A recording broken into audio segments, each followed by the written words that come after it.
o cheiro da primavera, destas vinhas e olivais, e a força da natureza não se esquecerá jamais. E em setembro tenho mosto, em janeiro tenho frio, muita história já se fez nas encostas deste rio.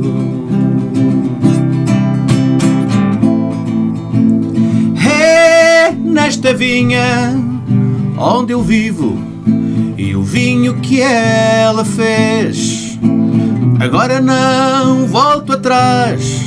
Ai, estou feliz mais uma vez. Lararai.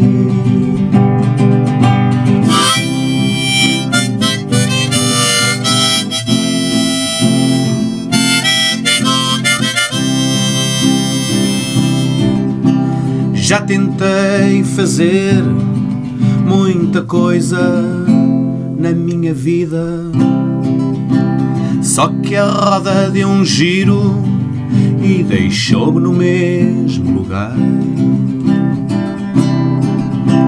Já mudei o meu telefone e até o meu cartão. Já tentei viver de noite, mas só senti solidão.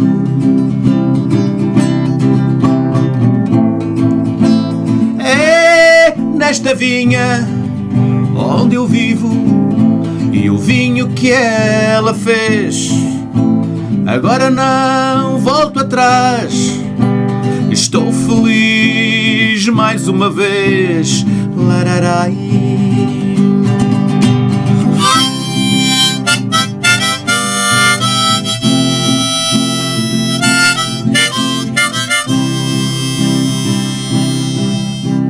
Cada manhã que passei nos socalcos da minha vida, quantas videiras eu podei, sempre com a promessa desmedida. E a vinha é como a mulher, tem beleza e sedução, tem o corpo que Deus quer, ai, bem perto da perfeição.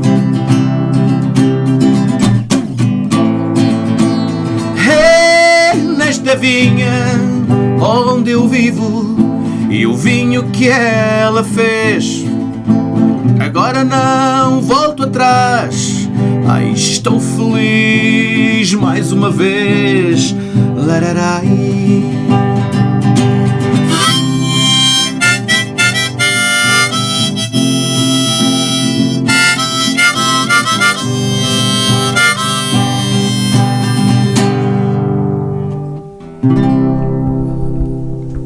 Bem-vindos então a mais uma música de Baco, de uma forma bastante diferente das anteriores. Primeiro porque não começamos com a palavra, mas sim com a música, e depois porque temos música ao vivo, que também nunca tínhamos tido. Não é assim, Fernando? Exatamente, hoje é um programa muito especial. Temos aqui o Álvaro, que para além de viticultor, é também músico, não é? E compositor. Em part-time. E quem anda neste mundo já conhece. Sim, já é bem conhecido. E hoje também vamos aproveitar para juntar melhor esses dois mundos, que também é o que trata este programa, que é a música de Baco, não é? Juntar a música também e o vinho.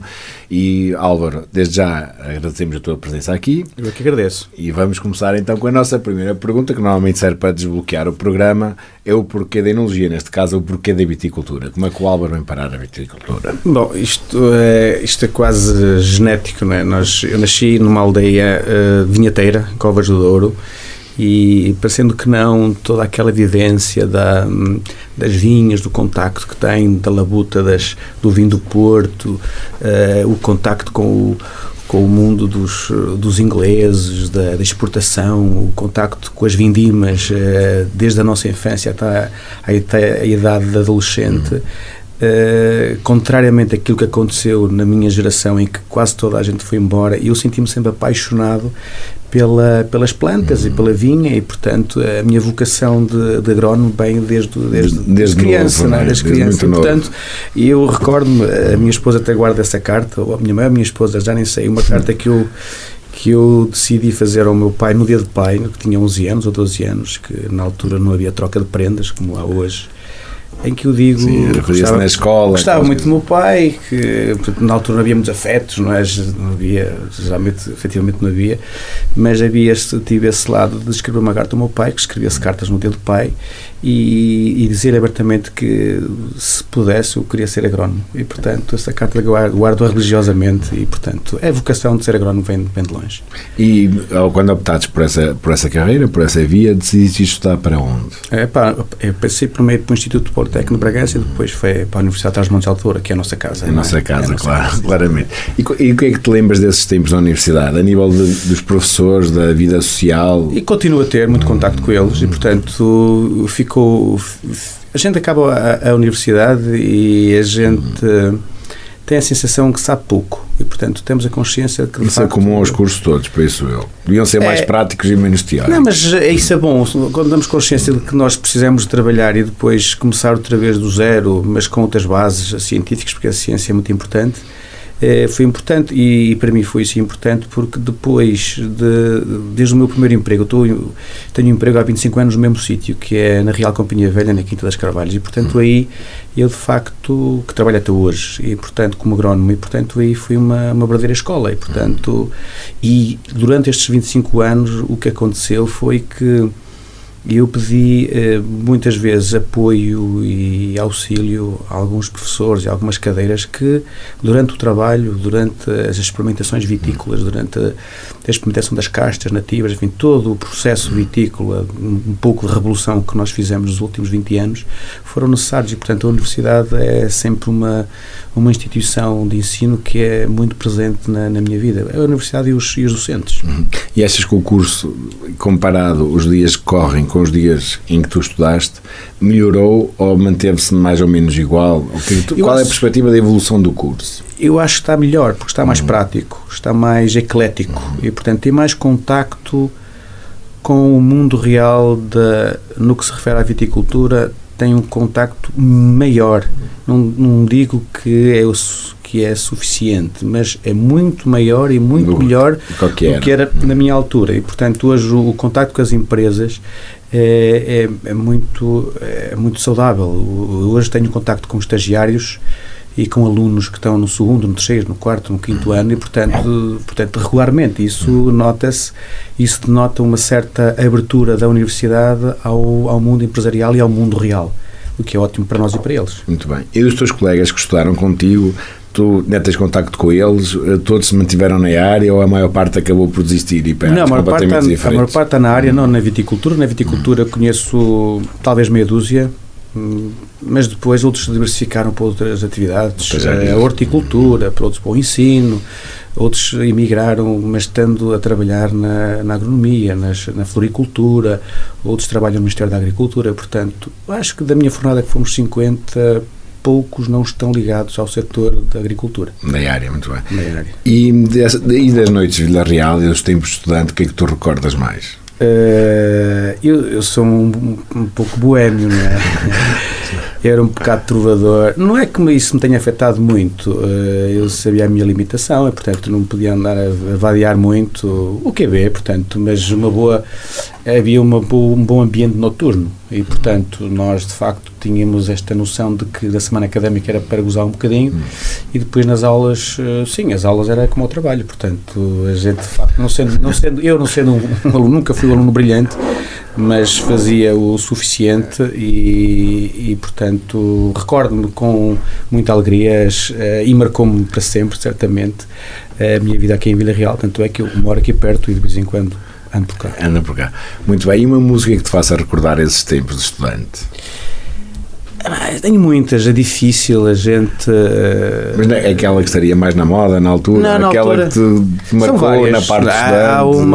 Há uma dicotomia nesse aspecto, não é? Há uma parte que eu descubro uma faceta de trovador que eu na altura enamorei-me de uma mulher que por acaso hoje ainda é minha esposa, portanto conheço há 20 eu costumo dizer que conheço há 300 anos e portanto há uma parte da música que nós gostamos, que é E recordo-me de uma música que era A Menina dos Olhos d'Água, do Pedro Barroso, que era uma música que me tocava bastante, pela simplicidade, pelos acordes, depois tinha um acordeão que acompanhava aquilo, e a letra bonita, campestre, uma letra nossa, e portanto depois a melodia, o Pedro Barroso tinha uma voz bonita, apesar de ele ser assim um buzeirão, assim uma pessoa, mas é uma música com muita ternura, e na altura isso tocou-me bastante, e eu e a Ivete, que é a minha esposa, e ficou marcado. E além dessas temos outras músicas, depois temos aquela parte da juventude, né, do GNR, do Vídeo Maria, que isso são músicas dos Chutes, dos Delfins, que eram músicas da juventude que nós todos gostamos, evidentemente, quem não gosta, não é? Também vamos fazer nosso primeiro intervalo com Pedro Barroso e as Meninas de Olhos d'Água. A Menina dos Olhos d'Água. Quanto já então? Se houver alguém que não goste. Estamos então de volta a este nosso programa hoje de uma forma um pouco diferente, com música ao vivo e também com o Álvaro. Portanto, vamos então continuar, Fernando. Exatamente, e vamos aprovar o nosso primeiro vinho. Álvaro, fala-nos um bocadinho deste vinho então. Ora bem, antes de mais, devemos situar-nos. À parte do meu trabalho mais profissional na companhia, na Quinta das Carvalhas, vamos falar um pouco também do meu projeto pessoal, que os vinhos que estão cá hoje, que são os vinhos que estão, os Mafarricos, e que me dá um certo contentamento, não pessoal, mas também serve para demonstrar que realmente, quando nós fazemos bem as coisas, acreditamos, nós podemos fazer o valor acrescentado. O primeiro passo é acreditar fielmente e depois espírito de sacrifício, um bocadinho de sorte, forçar um bocadinho e ser como as plantas, muito resilientes. Que é a palavra da moda. Resilientes. Até vamos trocar, resistentes. Ora bem, este é um projeto de vinhas primeiro, na zona da Comieira, que é onde eu me casei. Casei-me com a Ivete há 25 anos e é lá que temos o nosso património. São 8 hectares de vinha, são 4 hectares de vinha no quadrante sul, na zona da Gaivosa, que é uma pequena zona em Pousada da Comieira, que fica no quadrante sul, vinhas com 2 idades, uma vinha, portanto, são vinhas de encosta. Aliás, a nossa viticultura, como vocês sabem, do Douro, é toda de encosta. Aliás, a viticultura de encosta é a que define praticamente o Douro e os vinhos de encosta, porque a maior parte das viticulturas do mundo são viticulturas planas, e isso é toda a diferença. Para termos uma noção da realidade, a viticultura de encosta é uma viticultura altamente consumidora de mão de obra. Portanto, e depois no Douro temos outras questões, é que os recursos naturais são escassos, isto é, o regime de precipitação é baixo, não é? Nós temos aqui cerca de 650 milímetros por ano, mal distribuídos, temos um solo inclinado e com poucos recursos, pouco confortável, a porcentagem de matéria orgânica é muito baixa, o nível de fertilidade do solo é alta, mas a cedência dos nutrientes para as plantas é feita de uma forma muito lenta, portanto não há características, não há recursos naturais para que a produção unitária seja muito elevada. Além disso, como ainda grande parte ou uma percentagem considerável das vinhas são tradicionais, significa que há um consumo muito grande de mão de obra. Portanto, um hectare de vinha deve consumir, em média, 600 horas por hectare por ano para produzir... muito o custo de produção também. Para produzir 3 a 4 toneladas de uvas. Portanto, quando comparativamente com outras viticulturas planas, em que a produção é 4 vezes mais, produzem 10, 12, 15 toneladas de uvas, altamente mecanizada, altamente tecnológica, e, portanto, se nós não formos pela via da diferenciação, do uso das castas nativas, de vinhos que possam corresponder ao lugar, com identificação geográfica, nós, se não formos por aí, não temos grandes hipóteses de vingar no mercado. Voltando aqui ao meu projeto, é um projeto de 8 hectares, portanto 4 hectares, 50% em virada sul, vinhas velhas, uma com 65 anos e outra com 75 anos. E a outra vinha tem também 4 hectares, 1 hectare e meio são vinhas novas e 2 hectares e meio são vinhas também muito velhas, virados no quadrante norte, perto do rio Corgo. E, portanto, fica do outro lado, nas costas da outra vinha. E, portanto, este vinho branco vem de uma vinha que, naturalmente, era para produzir vinho de Porto.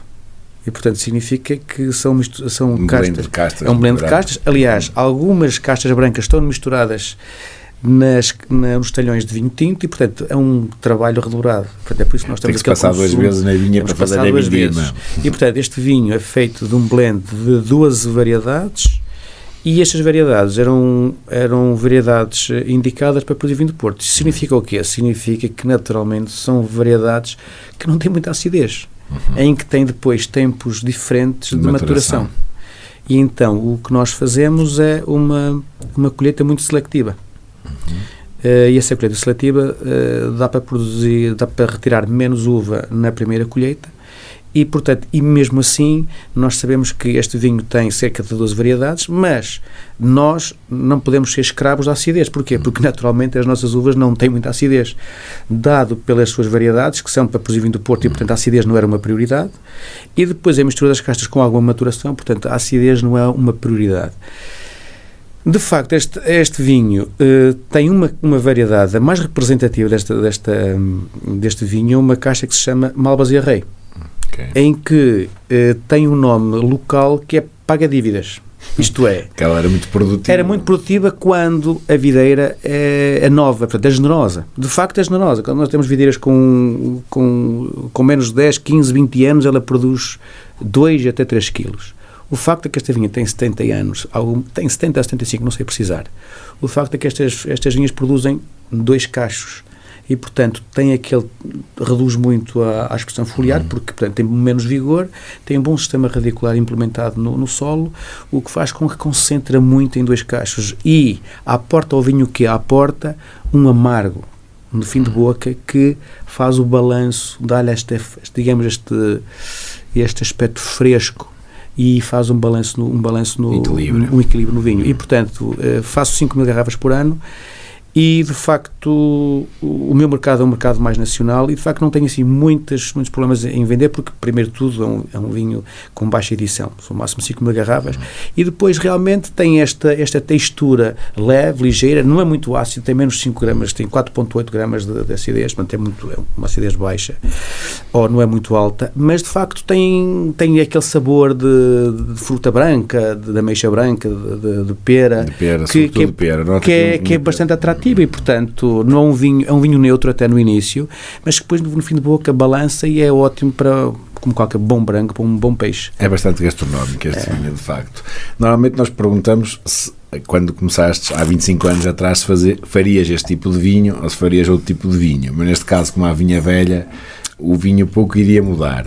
Mas se veste no futuro, e se tivesses que plantar uma vinha nova... Há 25 anos não sabia nada de nada. Sim, mas é retórico, não é? Pouco. Agora, se tivesses que daqui a 15 anos fazer hoje uma vinha para produzir um vinho branco, daqui a 15 anos, quais seriam as castas que escolherias? Daqui a 15 anos, olha, em primeiro de tudo, eu escolheria sempre as nossas castas nativas. Acho que são as castas, a resposta para os grandes problemas que hoje estamos a passar na nossa viticultura.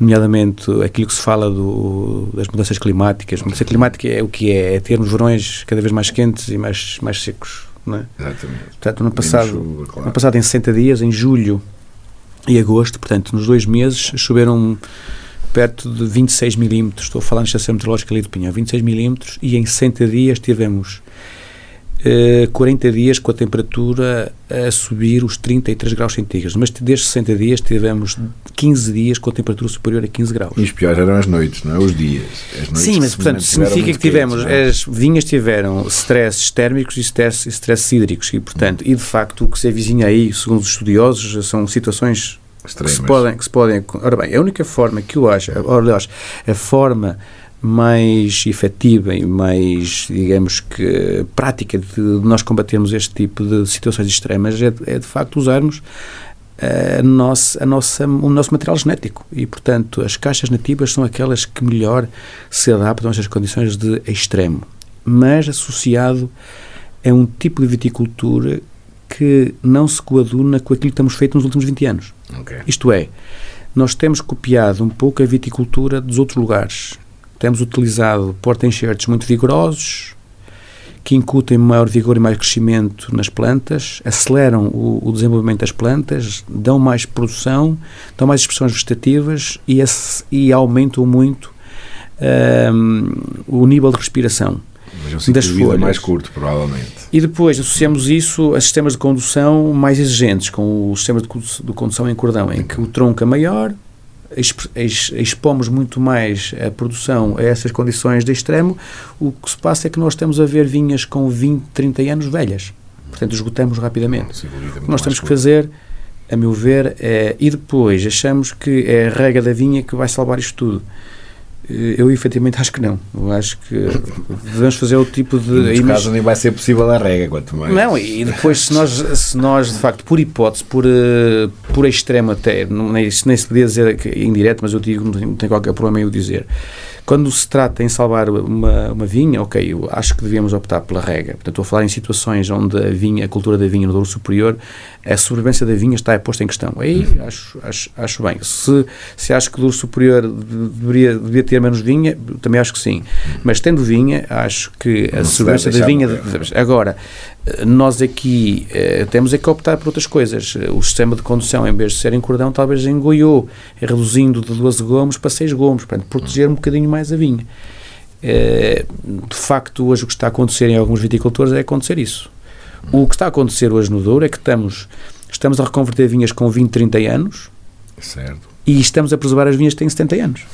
E, portanto, me parece, mas isto vai de encontro àquilo que estamos aqui a falar. Claro. E portanto, espero não estar errado, mas isto tudo é uma dinâmica. Nunca sabe. Mas se tivesse que escolher, e se alguém te perguntasse... As variedades. Vou plantar uma vinha, diz-me aí 3 variedades de vinho branco eu devo pôr. De uva branca? Sim, temos muitas. Nós temos muita diversidade de castas. O Douro é das regiões do mundo com maior número de castas nativas por quilómetro quadrado. Nós temos 120 autóctones, das quais a maior parte são nativas. Portanto, autóctones e nativas não são a mesma coisa. Mas nem assim para fácil. Para quem quer plantar vinha... Mas não, ainda bem que podes escolher, não é? Exatamente. É uma das razões pelo qual nós mostramos as castas. A primeira razão pelo qual nós mostramos as castas é que a primeira é porque temos as castas. E isso coloca-nos de uma forma diferente perante as outras regiões. Mas, falando especificamente na tua pergunta, quais são as castas... Primeiro depende do sítio, não é? Se estamos no Baixo Corgo, claro. Se estamos no Baixo Corgo, estamos numa exposição no quadrante sul, se estamos na exposição no quadrante norte, se estamos no Cima Corgo. Pronto. A escolha das castas tem subjacente uma regra básica, que é saber a localização, não é? Certo. E, portanto, eu, na minha localização no Baixo Corgo, o facto é que o Baixo Corgo é uma região espetacular porque podemos escolher quase tudo. E, portanto, eu diria que é tudo muito bondoso. Mas, olha, eu tenho uma atração muito grande pelo Gouveio. O Gouveio é uma casta espetacular. Já sobre os dois. Não é a minha preferida, mas é a segunda. O Gouveio é espetacular, sem dúvida. O Gouveio é uma casta. Tem um problema, é que temos de ter cuidado com a orientação e com a exposição. Não pode estar no quadrante sul, ou pelo menos com o sol da tarde, porque queima muitas folhas e a produção. E, portanto, temos esse problema. O melhor é escolher sempre o quadrante norte, a exposição do norte. Depois temos castas térmicas, isto é, castas que não se importam com o sol. Temos o Viozinho, que é uma casta espetacular. Temos o Arinto, é uma casta espetacular. Temos o Rabigato, que dá uma carga ácida fabulosa e é rude, resistente. Temos a Malvasia Rei, porque não? Se o objetivo é produzir vinhos diferentes, porque não? É uma casta também generosa e, portanto, nós também gostamos de encher o olho. Eu, do ponto de vista da enologia, eu vou dizer, a minha preferida é Código de Larinho, também para saber um bocadinho a tua opinião a nível de viticultura. Não, por acaso não tenho muito, não na vinha, mas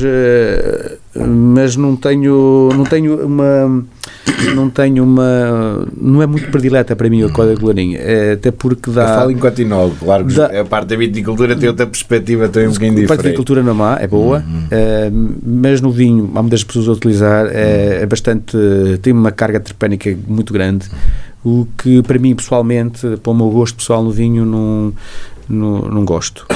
Mas uma bela casta, não é? Portanto, os gostos não se discutem. Claro que sim. E passando agora para os tintos e para as castas tintas, fala-nos também então agora um bocadinho deste vinho tinto que estamos também agora a provar. Este vinho tinto vem de uma vinha que tem 65 anos, com uma mistura de perto de 30 castas. Eu consigo identificar aí umas 27 castas. Há 2 ou 3 que eu não consigo identificar. Mas não tem Touriga Nacional, curiosamente. Não tem Touriga Nacional. Este é o Colheita 2019. E portanto, a mistura é diversa, não é? A gente podemos dizer o top 5, aquelas que são mais representantes neste vinho. E tem uma casta que é bastante representante neste vinho, que é a tinta da barca, que é chamo-lhe a Claudia Schiffer, que é uma casta muito elegante, a irmã da Touriga francesa, mas que naquela zona da Gaivosa, especificamente na minha vinha, ela tem muita representação e, portanto, uma casta e que está a ter bastante procura agora também. Pá, não sei. Tinta gorda e como a tinta brasileira. Sim, muita procura. Tinta francisca. Então, esse tipo de castas agora está a surgir uma pequena moda em volta dela. Sim, claro, ainda bem, porque o Douro é um baú de variedades por descobrir, não é? O Tinto Cão, a Tinta Francisca, o Cornifeste, uma casta maravilhosa, a Malvasia Preta, uma casta maravilhosa, a Tinta Francisca nem se fala, que uma finesse muito, esta não tem muito pouco, a Tinta Francisca, mas as top 5 é a Tinta Roriz, a Touriga Francesa, a Tinta Barroca, a Tinta da Barca e a outra casta, que eu chamo-lhe a casta Perfume, que é uma casta maravilhosa, que é o Rofete. Aliás, o Rofete, vou-vos dizer, o Rofete deve ser das castas menores que é maior. Eu sou um apaixonado pelas castas, eu conheço um bocado de castas. E no ano passado... Convém, não convém, às vezes nós, não é? Mas eu gosto de conhecer e saber. E o Rofete, eu no ano passado fiz o levantamento de algumas vinhas. E de facto a gente vê muita Touriga francesa, muita Tinta Barroca, muita Tinta Roriz, mas depois felizmente é o que há mais. Logo naquelas chamadas mais desconhecidas, aquela que é mais representativa em todas as vinhas que eu fiz foi o Rofete. O Rofete tem algumas vinhas, nas vinhas velhas, estou a falar de vinhas com 80, 70 anos, com 90 anos, fiz sim uma com 95 anos, uma vinha com 95 anos, o Rofete representava 25% do encipamento. Mas a razão principal seria qual, nessa altura, para escolher uma casta como o Rofete? Bom, eu não sei. Eu só sei que agronomicamente uma casta que não é fácil. É muito sensível ao ídio, extremamente muito sensível ao ídio, mas é uma casta medianamente produtiva. Mas no vinho, de facto, no vinho do Porto devia ter muita importância, porque ele dá-lhe aquela finesse, aquela finesse ao vinho. É uma casta muito elegante e dá um aroma espetacular. Muito bem. Agora vamos fazer o nosso segundo intervalo. Vamos-te pedir para escolheres uma música que irá ser tocada ao vivo. Para, se tivéssemos que fazer um documentário ou um filme sobre o Douro, a evolução do Douro, e as vinhas e as vindimas, qual seria a música que tu escolherias e porquê? Pronto, isto aqui era tudo para ser tocado, para vocês irem ali ao... Era para ser o normal.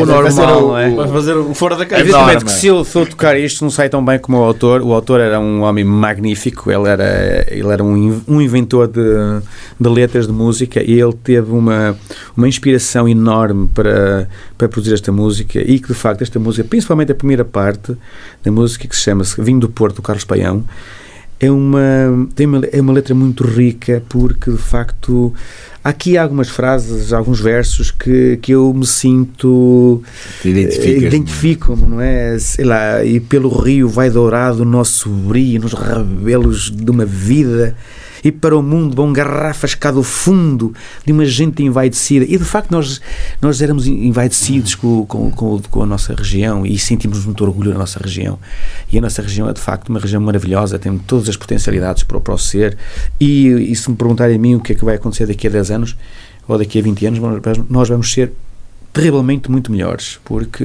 o sucesso porque não existe uma região igual à nossa, conjugamos tantos fatores naturais que só nós temos é que nos resolver a nós próprios e, portanto, temos que nos organizar melhor, temos que colaborar melhor e acho que a região do Douro é uma região em que o vinho do Porto, de facto, moldou os últimos 3 séculos. Existe região antes do vinho do Porto, preciso não esquecer isso, mas o vinho do Porto moldou a região nos últimos 3 séculos. E, reparem, as vinhas velhas com 50, 100, 110 anos que a gente conhece, a mistura de castas para produzir vinho do Porto. Claro, o vinho do Porto é mistura de castas, mistura de anos. É muito recente. E vinhos, os DOCs são muito recentes. E, portanto, esta letra desta música retrata muito bem a nossa vivência no recente passado. E, portanto... Muito bem. Vamos ficar então com Carlos Paião, aqui na voz do Álvaro Martinho. Até já. Primeiro a serra, semeada terra a terra nas vertentes da promessa, as vertentes da promessa. Depois o verde que se ganha ou que se perde quando a chuva cai depressa, quando a chuva cai depressa. E nasce o fruto quantas vezes de minuto, como as uvas da alegria, como as uvas da alegria. E na vindima vão as cestas até cima, com o pão de cada dia, com o pão de cada dia. Suor no rosto, a pisar e ver o mosto, nos lagares do bom caminho, nos lagares do bom caminho. Assim cuidado, faz um sonho fermentado, generoso como o vinho, generoso como o vinho. E pelo rio vai dourado o nosso brio, nos rabelos de uma vida, nos rabelos de uma vida. E para o mundo vão garrafas cá do fundo, de uma gente envaidecida, de uma gente envaidecida. Vinho do Porto, vinho de Portugal, e vai à nossa beira-mar, à beira-porto. Há vinho Porto, mar, há de haver porto para o nosso mar. Vinho do Porto, vinho de Portugal, e vai à nossa beira-mar, à beira-porto. Há vinho Porto, mar, há de haver porto para o desconforto, para o que anda torto neste navegar. Laralarai, laralarai, laralarai, lai, lai, larai, lai, lai, lai, laralarai, laralarai, lai, lai, lai, lai. Por isso, há festa. Não há gente como esta, quando a vida nos empresta uns foguetes de ilusão. Vem a fanfarra, os miúdos algazarra, vai-se o povo que se agarra para passar a procissão. E são atletas, corredores, bicicletas e palavras indiscretas na boca de algum rapaz. E as barracas, mais os cortes nas casacas, os conjuntos e as ressacas, outubro ainda se faz. Vinho do Porto, vou servi-lo neste cálice, alicerce da amizade em Portugal. É o conforto de um amor tomado aos tragos que trazemos por vontade. Em Portugal, se nós quisermos entornar a pequenez, se nós soubermos ser amigos desta vez, não há champanhe que nos ganhe, nem ninguém que nos apanhe, porque o vinho é português. Vinho do Porto, vinho de Portugal, e vai à nossa beira-mar, à beira-porto. Há vinho Porto, mar, há de haver porto para o nosso mar. Vinho do Porto, vinho de Portugal, e vai à nossa beira-mar, à beira-porto. Há vinho Porto, mar, há de haver porto para o desconforto, para o que anda torto neste navegar. Laralarai, laralarai, laralarai, larai, lai, lai, lai, lai, lai, laralarai, laralarai, lai, lai, lai, lai. Estamos então ainda com o Álvaro aqui hoje e com os mafarricos dele e também com as músicas que são bastante importantes e também diferenciadores neste 11º programa de 3 séries. É a primeira vez que temos esta interação, esta música ao vivo. Há uma primeira vez para tudo e está a ser espetacular. Há que eu dizer que está a ser muito bom. E certamente no futuro iremos optar também por outras experiências. Álvaro, agora regressando ao programa e pegando numa última frase que tu disseste, que daqui a 15 anos o Douro vai estar no máximo.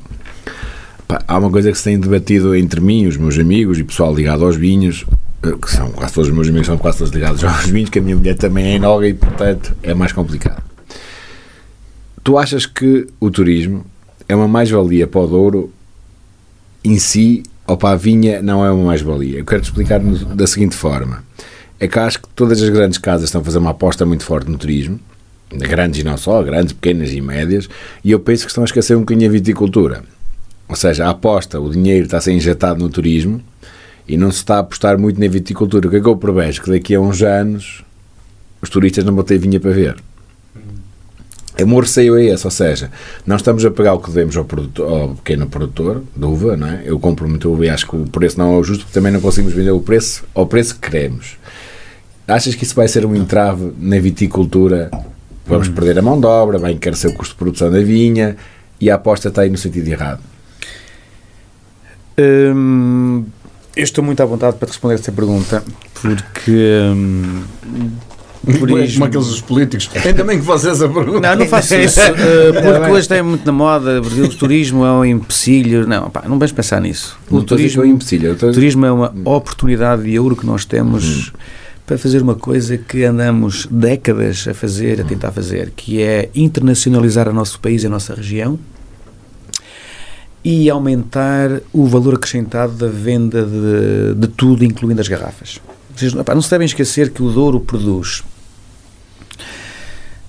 cerca de grosso modo, para ser assim direto e números redondos, fatura 650 milhões de euros em 150 milhões de garrafas. Dá um preço módico de menos de 4 euros. Acho que são 625 milhões para perto de 150 milhões de garrafas. Ok, dá um preço médio, incluindo o vinho do Porto, de menos 4 euros.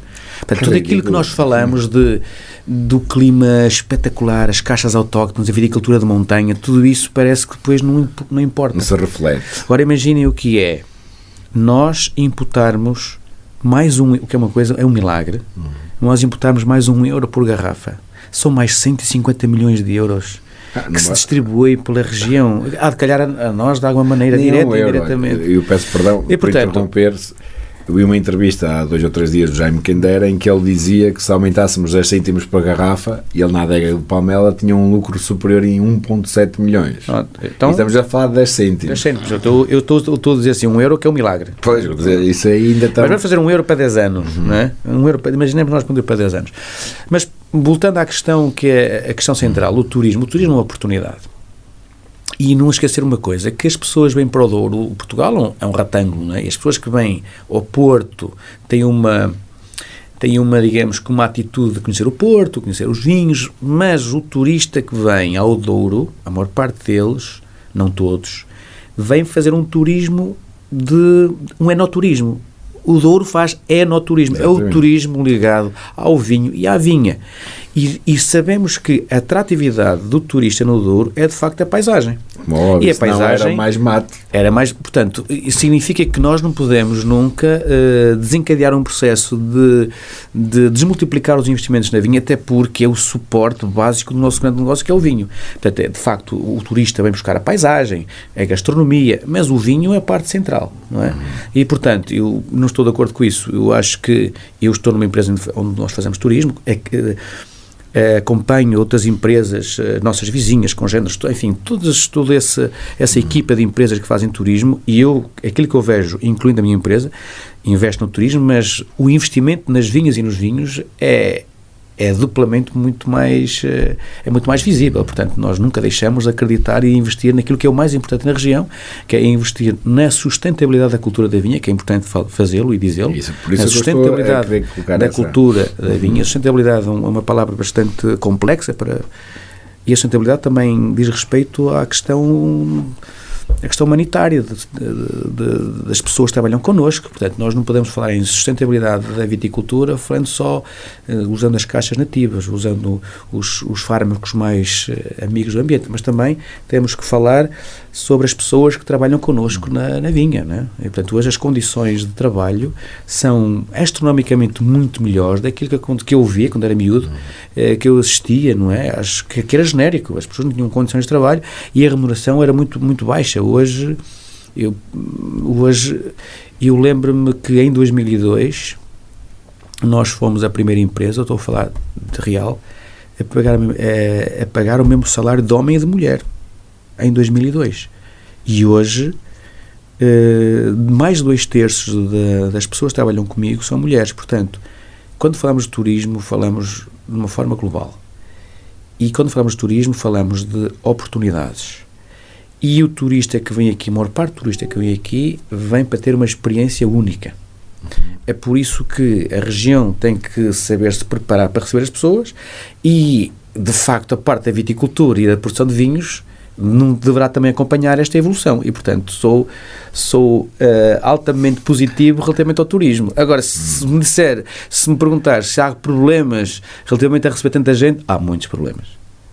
Há muitos problemas já. Por exemplo, vou dar um exemplo e posso falar abertamente. Eu estou no Pinhão todos os dias. O Pinhão está igual quando eu comparo há 30 ou 40 anos atrás. E, portanto, a minha previsão é que daqui a 4 meses o trânsito vai estar entupido, não há lugar para almoçar, ou para almoçar, pelo menos não vai haver lugar para almoçar, não há lugar para estacionar, não há sombras, e, portanto, é uma vila que desemboca tudo ali e, de facto, não se conseguiu atualizar tive a oportunidade nos últimos 10, 15 anos, nos últimos 5 anos, para resolver alguns problemas estruturais e não o fez. Mas isso não quer dizer que a região não esteja preparada para receber o turismo. Se nós formos às outras vilas, a Vila Real, por exemplo, a Quintas, estão preparadas para receber as pessoas e bem. E, portanto, eu acho que o turismo é positivo. Mas repara, e tu és um homem de números e de viticultura, achas que se eu for produtor de uva, sim, e vender uva a terceiros, que ainda há muita gente, a maior parte da viticultura assim o faz, não é? Claro. E se o preço médio este ano foi 350 a 400 euros por pipa, tu achas que eu vou continuar a fazer essa vida? Ou seja, as novas gerações, porque nós estamos a falar que a viticultura, as pessoas que estavam ligadas à viticultura com alguma idade estão a desaparecer. E eu vejo já muita gente mais nova que eu que já não quer saber da vinha para nada, porque chegam ao fim do ano, fazem contas e a receber 350 ou 400 ou 450 não querem continuar com a vinha. Tu estás a tocar no problema, não é? Estás a tocar no problema. Mas é isso que eu estou a dizer, porque se as casas não começarem a pagar 600 ou 700 euros por pipa, as vinhas vão ficar ao abandono. Bom, eu acho que sim. Eu acho que é assim, vamos falar de números. O custo de produção de 1 kg de uvas deve ser em média. Eu estou a falar no Alto Douro Vinheteiro, não estou a falar em zonas com mais produção, tipo algum Planalto Alijó, zonas mais produtivas em que tem produção em ordens. Pronto, no Alto Douro Vinheteiro, naquelas vinhas, desde a Rego até ao Pinhão, ou a Tua, aquelas vinhas de letra A e B, que não é o Douro todo, é uma parte do Douro, mas nessas regiões onde eu me incluo, a produção média, como eu já disse há bocado, é de 3, 4 toneladas de uvas. Ok. Eu vou-te dizer, a produção, o custo de produção, incluindo a mão de obra, fertilizantes, fármacos, mecanização, está por volta de €1. Portanto, nas zonas mais benignas, nas zonas mecanizadas, pode andar aí por cerca de 80, 90 cêntimos, eu já fiz um quadro com isso, posso-vos fornecer, mas em vinhas tradicionais velhas, produzir 1 kg de uvas deve estar na ordem de €1,30. Ou seja, a pipa deveria ser paga a 750, mais 30 cêntimos, quase a 900 euros. E agora tu perguntas-me assim, então como é que tu sobrevives? Então aí vou voltar a falar do meu projeto. E, portanto, a única forma que eu vejo, as vinhas que eu tenho que as preservar. Porquê? Porque dá estes produtos diferenciados. Mas o custo é muito elevado, então a única forma que eu tenho de o fazer é transformar a minha uva em vinho e vinho de qualidade diferenciadora, isto é, um vinho de qualidade diferenciadora tem que ter duas características. Uma delas em que o vinho, quando é provado por pessoas que entendem, o vinho demonstra a casta ou o lugar onde é produzido, e a outra característica é que o vinho tem que ter muita longevidade. Isso são qualidades, são os dois parâmetros que eu acho que um vinho deve sempre ter, é a identificação da casta e do lugar, do terroir. Exatamente, e ter longevidade. E, portanto, o que eu fiz foi, das minhas uvas, apenas vender uvas direcionadas para o generoso. Que ainda compensa. Fica lá por ela. Portanto, o generoso não ganho nada com o generoso. Portanto, a uva gasta €1,30, mais ou menos, que a pipa deve ser €1.100 ou €1.150 ou €1.200, não sei precisar. Já é bem pago. Já é €1.100, penso eu. €1.100, portanto, o quilo, letra C e B. Bem pago. C e B. Tenho B e tenho C.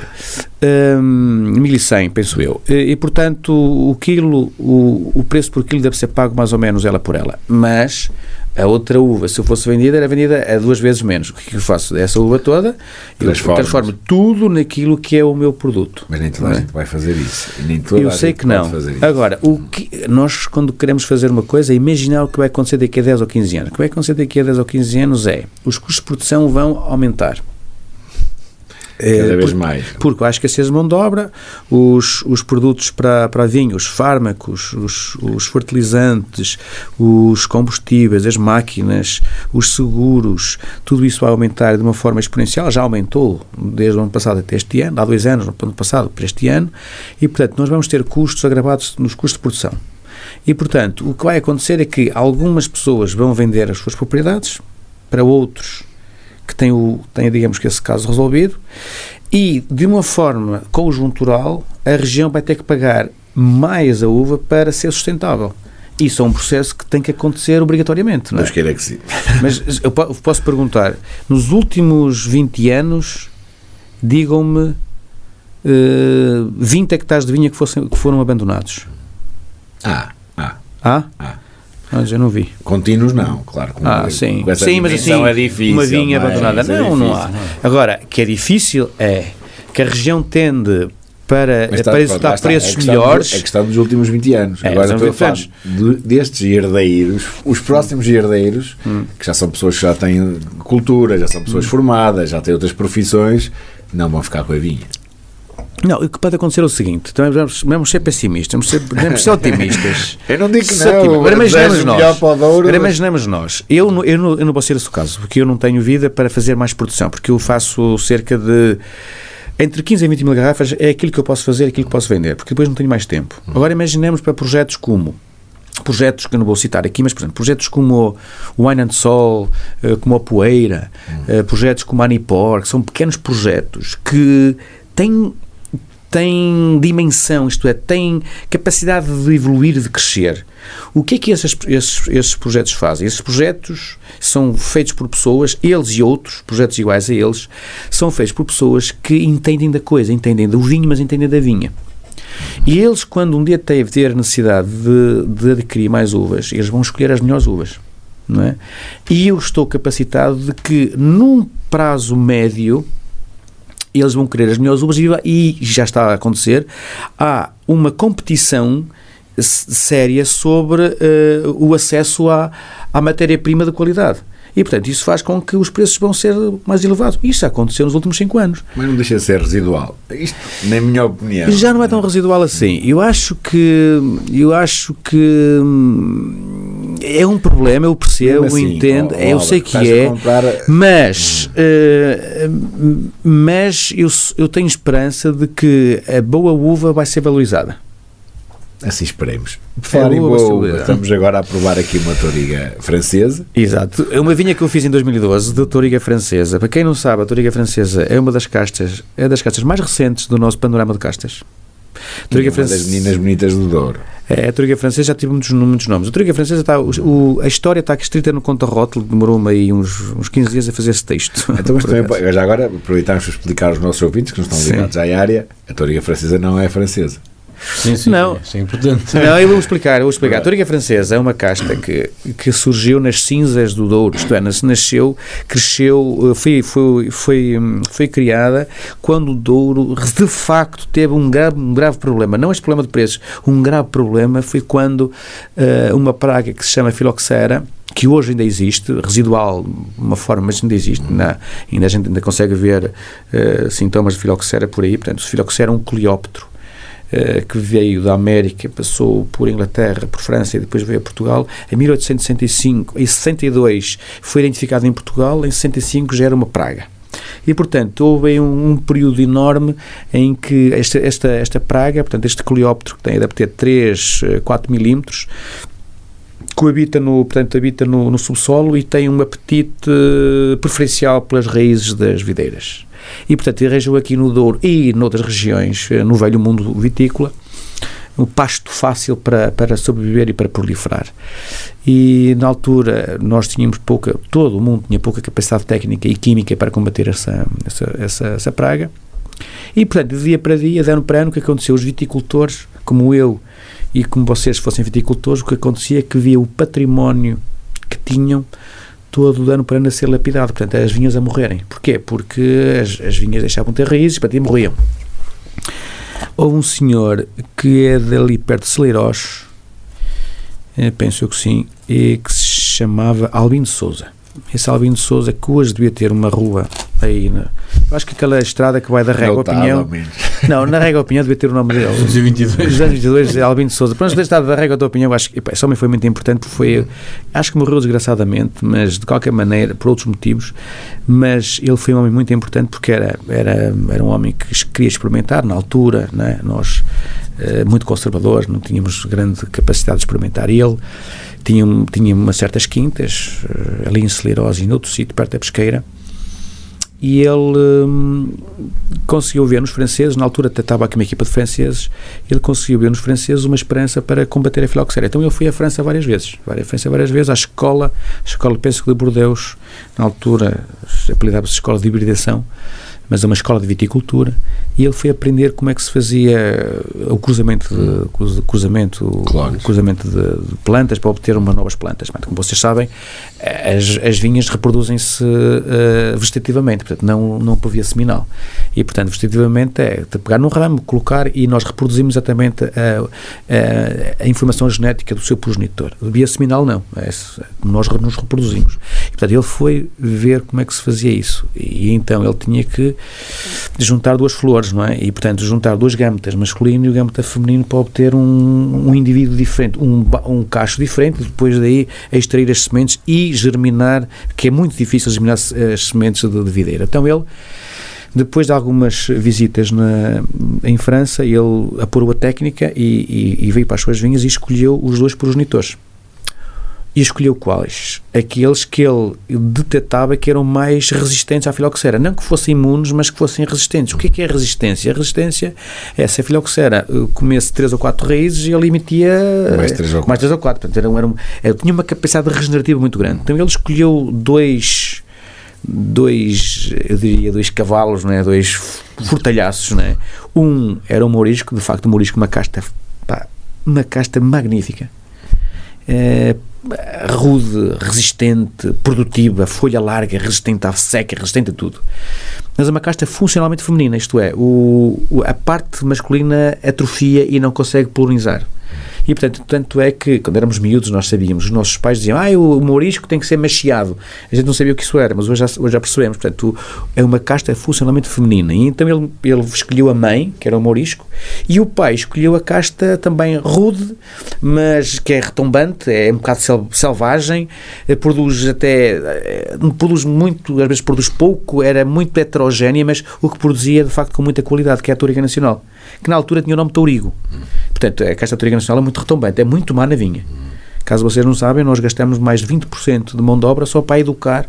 Portanto, é uma casta muito original, muito retombante, é pouco disciplinada. Mas ele escolheu o gameta masculino, portanto, ele juntou as duas flores, as flores masculinas e femininas, de várias tentativas obteve um cacho, dos cachos extraiu as grainhas, e das grainhas ele conseguiu reproduzir 4 ou 5 plantas, portanto, fruto de uma reprodução seminal. E essas 4 ou 5 plantas foram os irmãos, que a partir dessa data foram depois reproduzidos vegetativamente, isto é, reproduzimos tal e qual eles eram. Passados 70 ou 40 anos, em Covas do Douro havia uma casta que se chamava Flor do Douro, e quando eu casei aqui em 97, em Na Comieira, havia uma casta que se chamava Arraçado, que por acaso era a mesma, que estes dois nomes pressupõem sempre um acasalamento, o arraçado, a Flor do Douro também, que no fundo era a mesma casta.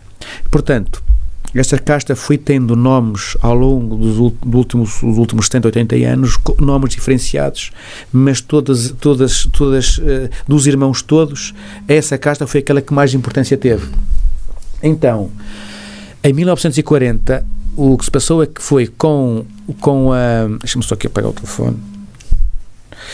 Em 1940, com a imposição do Instituto de Vinho do Porto, começou-se a fazer algumas regulamentações, nomeadamente a colocação de nomes às castas que eram desconhecidas. E então, dos 4 irmãos que foram reproduzidos nos últimos 40 anos ou 50 anos, eles colocaram o nome Touriga Francesa ao irmão que eles achavam que era o mais apto e o mais produtivo, mais viável. Então pôs o nome Touriga Francesa para, no fundo, fazer um agradecimento à Escola Viticultura Francesa. Mas irmão da Touriga Francesa temos também a Tinta da Barca, portanto, que por acaso saiu mais à mãe. que tem menos corpo, é mais delegada e, portanto, é a Tinta da Barca porque o senhor Albino Sousa tinha uma quinta que chamava-se Quinta da Barca. Tinha mais 2 irmãos, penso que era Tinta do Bragão, não quero errar. A Tinta do Bragão, acho que era um outro irmão que tem menos importância, e a outra Tinta Melra, também tem menos importância. Mas os irmãos mais aptos à produção foi a Tinta da Barca e a Touriga Francesa. Em 2012 eu faço esta é uma vinha de Touriga Francesa para produzir um vinho. Em primeira edição em 2019, 2020 eu não consegui, 2021 não consegui, só talvez consiga em 2022. E, portanto, este vinho é um vinho de baixo álcool, um perfil elegante, vinoso, tem menos de 12 graus, e eu queria produzir um vinho em que quando o consumidor decidisse beber só vinho, isto é, um vinho que não enche, um vinho que bebemos 2, 3 copos de vinho e sentimos prazer no vinho. É um vinho que tem um juicy, um sumo, tipo um suco de ameixa, como nós tirarmos uma ameixa vermelha na árvore 3 dias antes de estar maduro. E, portanto, ainda tem aquela carga vegetal e aquela atratividade suculenta, não é? Então, à hora de fazer um desafio, vamos acompanhar este Touriga Francesa com uma música tua. Qual é a música que vamos ouvir agora? Portanto, é o 3, não é? Que é uma música que marcou, não é? Sim. Isto agora esquece um bocadinho. É um bocadinho para acompanhar esta Touriga Francesa. Que Pronto, música vamos acompanhar? Eu gosto muito do... O Jorge Palma para mim é um cantor de eleição em Portugal. Eu gosto muito das letras dele e gosto muito também dos acordes que ele faz, da conjugação de acordes, da métrica da música. E há uma música que é A Gente Vai Continuar, que acho que bem mesmo de acordo com mesmo aquilo. A calhar, né? Tem aqui, continuar por depois aqui. tem aqui várias frases que eu acho que são interessantes. A última parte, que é: todos nós pagamos por tudo o que usamos, o sistema antigo e não poupa ninguém, somos todos escravos do que precisamos, reduz as necessidades se queres passar bem. Vamos então ouvir aqui Jorge Palma. Vamos ouvir continuar Jorge Palma neste programa um pouco diferente dos habituais, portanto hoje com o Álvaro Martinho e também com a música aqui em estúdio, e vamos então aguardar que o Álvaro se prepare, fazer este pequeno compasso de espera para ele ter tudo pronto, e quando estiveres, avança, arranca.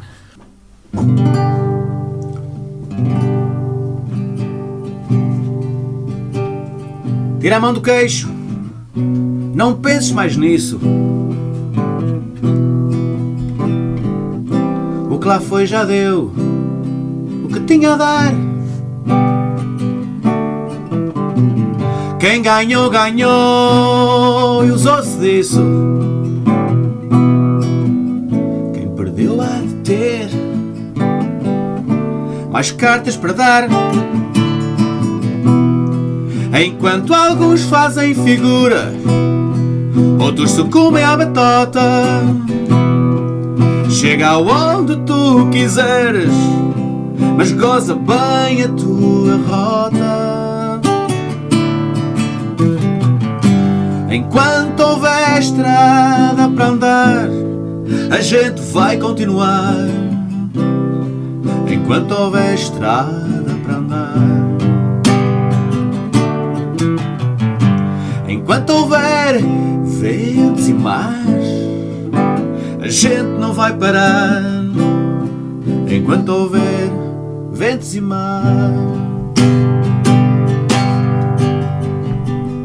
todos nós pagamos por tudo o que usamos. O sistema antigo e não poupa ninguém, não. Somos todos escravos do que precisamos. Reduz as necessidades se queres passar bem. Que a dependência é uma besta que dá cabo do desejo, e a liberdade é uma maluca que sabe quanto vale um beijo.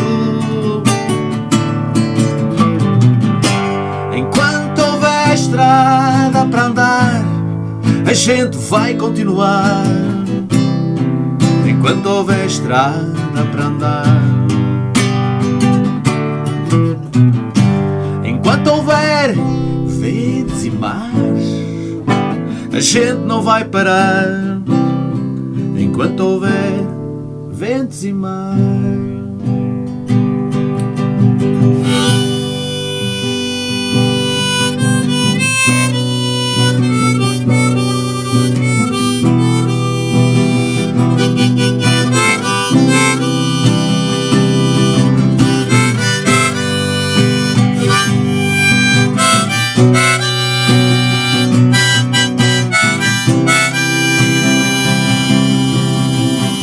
Todos nós pagamos por tudo o que usamos.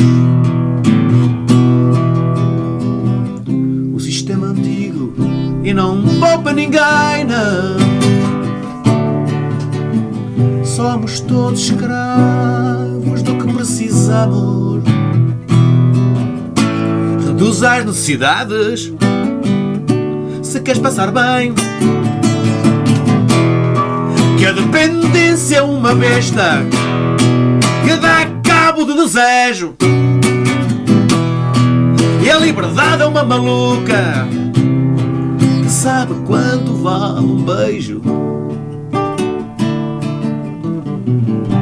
Enquanto houver estrada para andar, a gente vai continuar. Enquanto houver estrada para andar, enquanto houver ventos e mares, a gente não vai parar. Enquanto houver ventos e mares.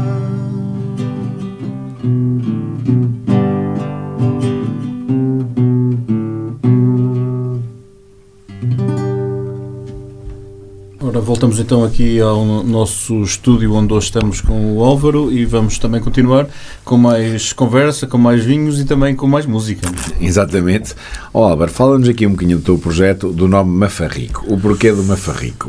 Isso até é figura, isso é autobiográfico, não é? Nós sabemos que o processo de um produto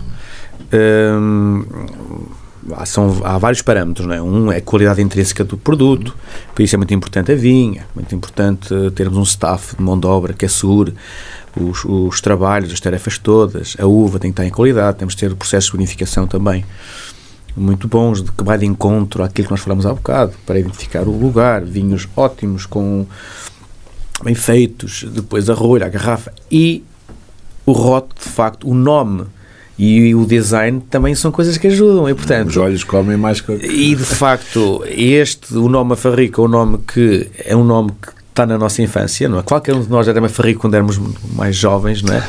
Eu de facto tive uma vida de infância felicíssima. Covas do Douro ofereceu-me aquele berço e tudo aquilo que vocês imaginam que uma criança queria, eu tinha, que era a felicidade de uma família, pai, mãe, irmãos, amigos, jogar a bola no terreiro. Aquilo era o meu mundo.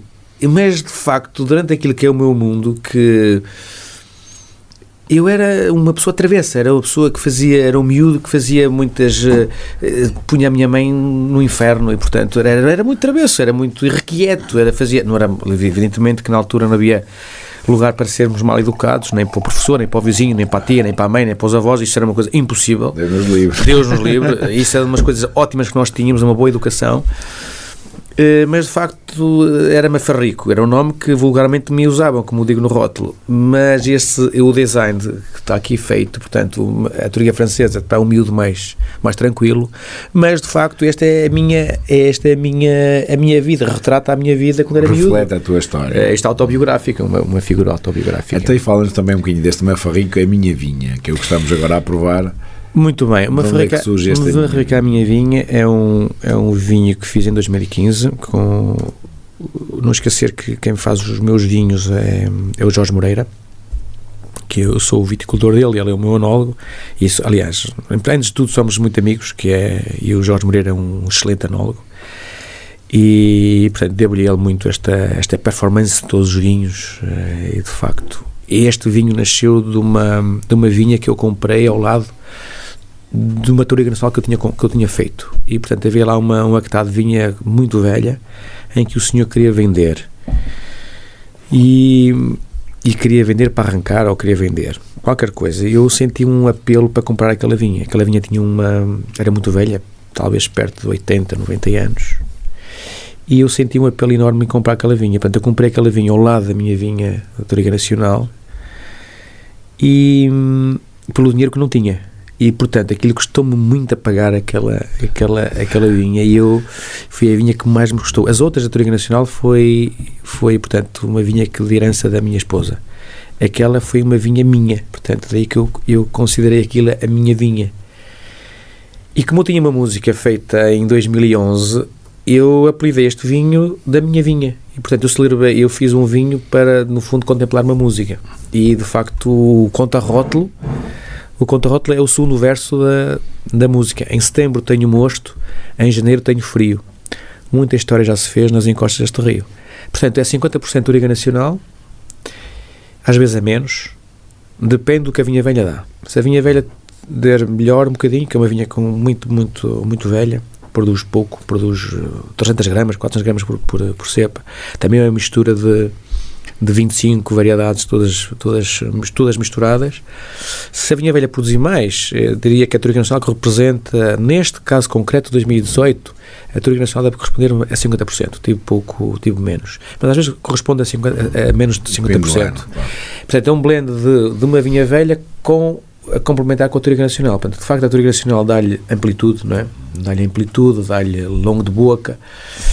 E a vinha velha dá-lhe aquela atratividade, digamos que a vinha velha dá-lhe a pimenta, dá-lhe os condimentos, aquele sabor intrínseco de Douro, de castas nativas que nós muitas vezes não conseguimos descrever.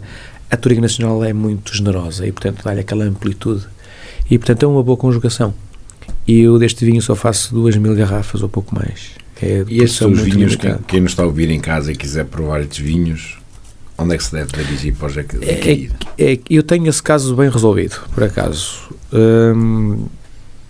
Eu sou agrónomo, portanto a minha vida praticamente full time é viticultura, portanto não me dedico muito, por acaso, à venda dos vinhos, por isso que eu também faço pouca quantidade, porque não tenho bagagem para... A partir de um certo volume, nós temos que ter vida, temos que dispensar-nos de umas funções que temos para nos dedicar àquilo que é nosso. Então eu achei que 15.000, 20.000 garrafas é o meu teto, pelo tempo que tenho disponível. E, portanto, o que eu faço é, 90% do meu vinho é distribuído em Portugal por um distribuidor, à exceção na zona de Vila Real. Portanto, na zona de Vila Real, a única forma de vender o vinho é contactar-me diretamente. E, portanto, aí eu vendo. Fora disso, eu entrego tudo ao meu distribuidor, que me compra cerca de 90%, 80% do meu vinho. E, portanto, nesse caso está resolvido.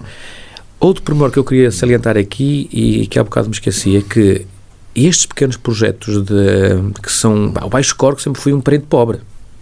O Baixo Corgo, quem trabalha no setor, aquilo é do Baixo Corgo, aquilo não é... Mas se calhar é o futuro. Não é? É o Baixo, até que há uns anos atrás tinha um senhor pelo qual eu tenho muita consideração, por acaso, o Sr. Fernandes, e ele dizia, você tem as uvas no Baixo Corgo, nós aqui temos no Douro Superior. Portanto, e havia-se uma certa estigma no Baixo Corgo. E... enfim, a brincar, mas a brincar se dizer as verdades, não é? E, portanto, as verdades não são verdades, por acaso. Mas eu não acredito nisso. Eu acho que o Baixo Corgo é baixo porque foi uma designação que o fizeram, mas é uma região com grande potencialidade. Não só porque o clima, nós sabemos que vai aquecer e tal, mas sim pelos seus solos, pela climatologia que de facto é mais benéfica, pela proximidade de tudo. Estamos próximos do Porto, próximos do A24, estamos próximos de Vila Real, próximos da Régua, portanto, e parecendo que não isso, imaginem vocês viverem em Foscoa, viverem lá em cima na Torre de Moncorvo. A densidade populacional lá em cima aquilo é um problema. E, portanto, eu tenho um projeto aqui num sítio onde de facto tenho esta parte das pessoas muito perto. E depois tenho outro fator que eu queria salientar, é que eu com 8 hectares, perto de 8 hectares, eu praticamente asseguro emprego a 4 pessoas. Eu só consigo, portanto, eles praticamente estão full time. Portanto, estão quase o ano inteiro. Às vezes têm as coisas deles, mas, portanto, eu asseguro trabalho, tarefas, durante o ano inteiro para 4 pessoas, 4 assalariados. Obviamente que isto é muito, é exagero, não é? Quando nós multiplicamos 4 assalariados vezes 20 dias por mês, vezes 11 dias vezes 11 anos, tenho um custo de produção muito elevado, mas o meu custo de produção é, eu quero as vinhas bem tratadas, quero as uvas boas, tratamentos bem feitos, uvas limpas, as vinhas limpas, e portanto tudo isso tem custos, e portanto, como tenho vinhas tradicionais, eu tenho que aceitar que produzir 1 quilo é caro. E eu preciso daquelas pessoas para me assegurar a produção, mas também a produção qualitativa. Para a qualidade. E, portanto, a única forma que eu tenho de assegurar esta dicotomia em, por um lado, ser caro, por outro lado, precisar das pessoas, precisar das uvas e ter vinhos tradicionais, a única forma é, de facto, fazer vinhos e vender vinhos com preços que eu acho que são razoáveis, mas que me asseguram a saúde económica da minha microempresa. E, portanto, isto é um sinal de que, mesmo no baixo córrego, pequenos projetos são viáveis. E, portanto, nós não temos que ter esse estigma de ser do baixo córrego. O baixo córrego faz vinhos tão bons ou melhores do que outra região qualquer. E, portanto... Para mim até será o futuro, será o baixo córrego e o cima córrego, mas isso é outra questão. Oliver, aproveitando que também estás muito ligado à música e tens muitos conhecimentos na música, vamos fazer aqui um pequeno jogo e quase em forma de encerramento vou-te pedir para escolher duas castas tintas e 2 castas brancas e depois já continuamos com o jogo. Primeiro vamos escolher 2 castas tintas. 2 castas tintas, então vamos escolher, sei lá, o Tinto Cão. Ok. E Tinto Cão e Tinta Francisca. Muito bem. Agora vamos pegar no Tinto Cão e toda a viticultura que ele traz e a qualidade técnica na parte de tecnologia que ele traz, e vamos apresentar esse vinho, monocasta Tinto Cão, a um autor, a um compositor, a um cantor, a quem que seria que apresentavas esse Tinto Cão e porquê? Não é? Boa pergunta. Apanhaste-me aqui a surpresa. Agora que mostraste aqui os teus conhecimentos. Muito bem, Tinto Cão, para um cantor. O Tinto Cão, assim, é um rebelde. Não, o Tinto Cão é uma casta longa, ciclo longo, resistente, resiliente.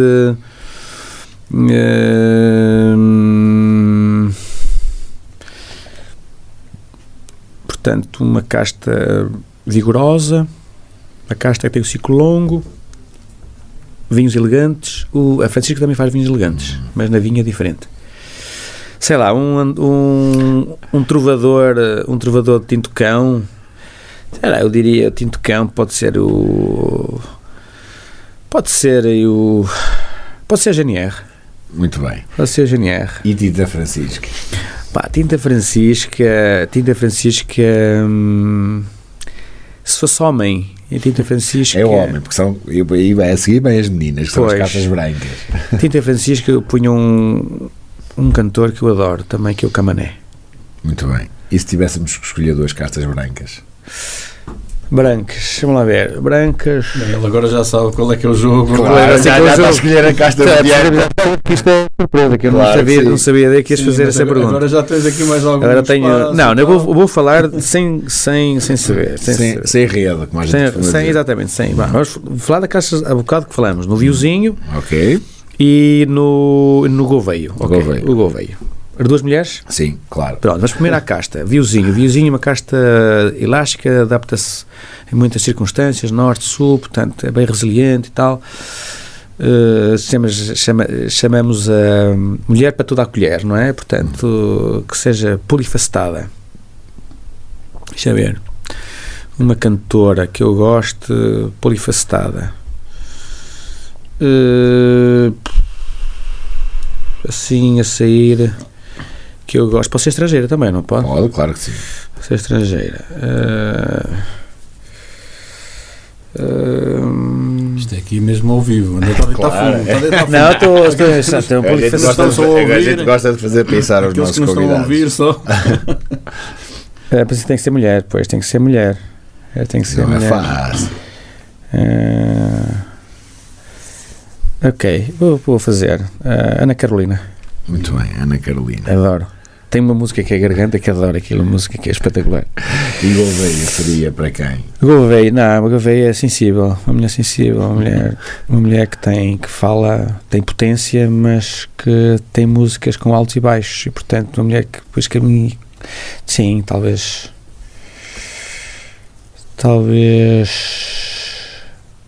sim, estilo, ok, talvez a Marisa. Muito bem. A Marisa, que é uma boa voz, uma boa presença, que começa com as músicas assim, e depois há uma explosão. O Gouveia assim, o Gouveia neutro, mas é importante em muitos vinhos que dá estrutura e portanto é importante e portanto explode mais tarde, não é? E portanto é capaz de ter alguma semelhança aí com a Marisa. Muito bem, desafio. Isto é tudo desafio superado, como se costuma dizer na televisão. Claro. E agora estamos vinho a caminhar para o fim, não é? Vamos agora pedir para escolheres um vinho para levar para uma ilha paradisíaca e uma música para acompanhar esse vinho que vai ser tocada por ti, está claro. Pronto, isso da questão das músicas foi um bocado condicionado com isso, mas eu por acaso já tinha enviado as músicas, e por acaso algumas toco, eu que gosto toco, ou tento tocar. Tem aqui uma música que eu sou um homem da Renascença, eu gosto muito, não é que não faça agora boas músicas, não é isso, mas eu fiquei lá atrás, parece que fechei a minha caixa já há uns anos atrás, e esta música é uma música que é geracional e que tem, as músicas têm que dizer sempre alguma coisa, que é o Father and Son do Cat Stevens, porque de facto esta coisa geracional, a gente dizer aos filhos, a gente ouvir os pais, e isso às vezes parece que está-se a perder um bocadinho esta ligação com os nossos avós, mas é uma ligação real, de gostar, de acompanhar, de estar presente tudo, e depois esta mensagem que este pai fala para um filho, esta música tem quase a minha idade, anda-se miúdo a ouvir esta música, e isto ficou-me sempre na minha, essa sonoridade e aquele grave do Cat Stevens sempre, e aquela música, aquela viola muito simples, ficou sempre na minha memória. E pronto, eu toco esta música porque também é tudo muito simples, não é? E portanto, o Father and Son, Cat Stevens. E vamos acompanhar com que vinho? Que vinho que escolherias para acompanhar essa música? Pode ser outro qualquer? É a escolha tua, pois, mas não é nossa. Mas não temos aqui, não é? Não, mas se estivéssemos em casa e tivéssemos a oportunidade de ir para uma ilha, levaríamos esse vinho e essa música. Qual seria o vinho que levaríamos? Tem que ser um vinho em que eu esteja, não é? É um vinho em que eu esteja. Eu levaria um vinho de Douro, evidentemente, e que eu adoro. É um vinho de Douro que eu adoro e que o autor que o fez no início parece que gostava muito, mas acho que é dos melhores vinhos que ele produziu, que é o Poeira 2009. Não temos aqui, acho que não também tenho em casa. Se tiver, trai uma ou duas garrafas. Existem outros vinhos muito bons, não é? Mas só que é um vinho que eu acompanho, não é? E portanto, o Poeira, especificamente de 2009, é um vinho que me traz memórias, mas também traz um prazer enorme, não é? Vamos então ficar a beber Poeira e de uma forma imaginária, claro, não é? Que não temos aqui. Não, há quem possa ter em casa e eu possa fazer. Mas olha, já deve haver poucos. Claro que sim. Vinho. Cat Stevens, Cat Stevens, até já.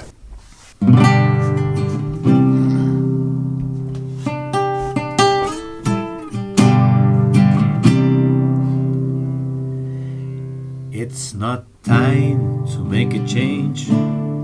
Just relax, take it easy, you're still young.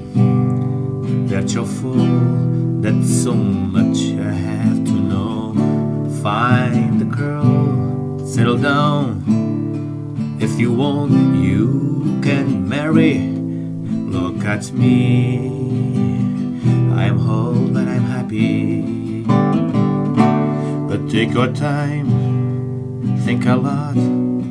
Think of everything you've got, for you will still be here tomorrow, but your dreams may not.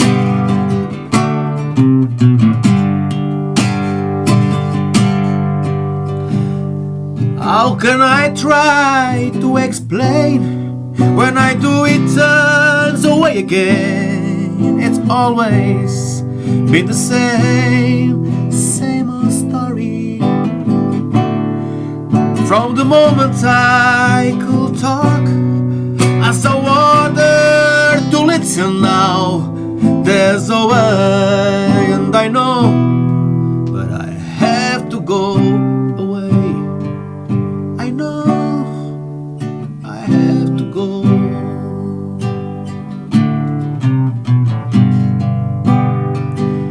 It's not time to make a change. Just sit down, take it slowly. You're still young, that's your fault. That's so much I have to go through. Fine, girl, settle down. If you want, you can marry. Look at me, I am whole but I'm happy. All the time I cry, keeping all I think is new inside. It's hard, but it's harder to ignore it.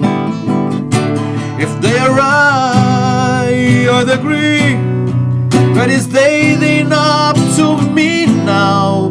There's a way, and I know, but I have to go away. I know I have to go.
Terminamos assim, da melhor forma, este melhor nosso forma. programa com o Stevens Doriense de Covas do Douro, Álvaro Martinho aqui connosco. Obrigado, Álvaro, por ter estado então connosco nesta nossa tertúlia.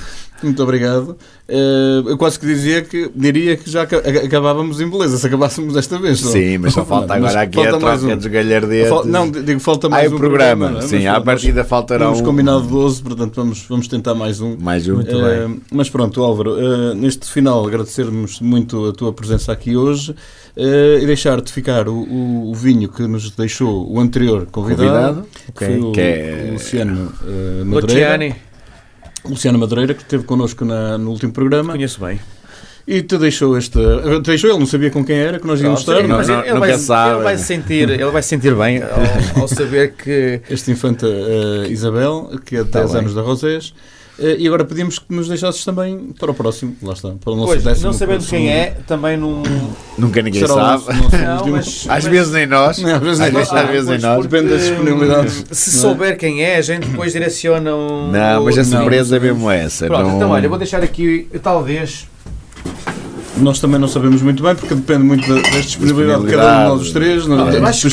Acho que vou deixar este vinho Dourinha Francesa, muito porque bem. É um vinho irreverente, não é? É um vinho um pouco diferente dos vinhos que se ainda fazem no Douro. Um vinho de facto com baixo álcool, um vinho que reflete de facto a casta e também a sua região onde ele é produzido. Tem uma frescura enorme, mas é um vinho atrativo e, portanto, nada melhor que oferecer para o próximo convidado um vinho irreverente, não é? E que classifica muito bem e que caracteriza muito bem onde ele é produzido. Claro. E agradeço mais uma vez a vocês. E nós também. Fernando, Luís, a vossa programa presença. muito E desculpem diferente, esta claro. minha. Quer dizer, isto é ótimo porque nós temos perguntas que a gente não ensaia. Isso é o melhor que é, não ensaiar e as coisas saírem. Espontaneidade. A espontaneidade, acho Nós que é. procuramos muito isso também. Isso é muito bom. Muito obrigado. E felicidades para o programa e felicidades para Mas vocês. obrigado também por teres vindo trazer uma coisa diferente ao nosso programa, que Claro foi que um sim. programa totalmente diferente daqueles que temos vindo a fazer. Aliás, mas também já temos estado a fazer tentar algumas inovar, diferentes, algumas não é? Ir a uma inovações. quinta, a fazer um restaurante. Portanto, mas este também foi Ainda bem que foi vocês diferente. gostaram. diferente. E esperemos também contar contigo quando for o nosso convívio, para nos trazer a música aos Sim. anteriores convidados e também senhora. Com todo o aos prazer. futuros convidados. Sim, senhora. E mais uma vez, muito obrigado. Muito obrigado, Até à eu. próxima. E felicidades. Obrigado. E nós voltamos então para um último programa na próxima semana e depois terminaremos esta nossa série. Isto é por E voltamos temporadas para o ano com mais disponibilidade, com novas castas, com novos vinhos, com um novo ano. Vamos lá ver como as coisas correm. Claro que sim. Até à próxima. Até à Obrigado. próxima. Até à próxima.